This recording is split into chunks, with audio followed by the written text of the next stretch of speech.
Le président du Sénat haïtien visé par des sanctions américaines pour trafic de drogue. Le ministère américain des Finances américain a annoncé vendredi la mise en place de sanctions visant directement deux responsables politiques haïtiens, dont le président en exercice du Sénat, accusé d'avoir contribué activement au trafic de drogue transitant par l'île caribéenne. Les sanctions visent Joseph Lambert, actuel président du Sénat, ainsi qu'un de ses prédécesseurs, Yuri Latortue, qui a occupé le perchoir en 2017 et est par ailleurs cousin de l'ancien Premier ministre Gérard Latortue. Le gouvernement canadien, pays comptant également une importante communauté haïtienne, a annoncé de son côté se joindre aux sanctions américaines en prenant des mesures similaires.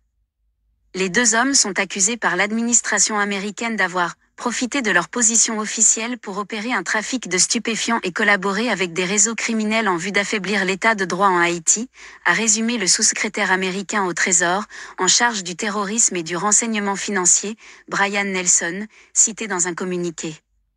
De son côté, le département d'État a annoncé une interdiction d'entrée sur le territoire américain à l'encontre de Joseph Lambert, accusé de violation flagrante des droits de l'homme et de corruption, ainsi qu'à l'encontre des membres de sa famille.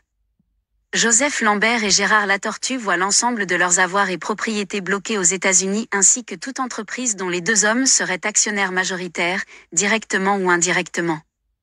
Par ailleurs, toute personne réalisant des transactions commerciales avec les personnes visées pourrait à son tour être ciblée par des sanctions, précise le ministère des Finances américain.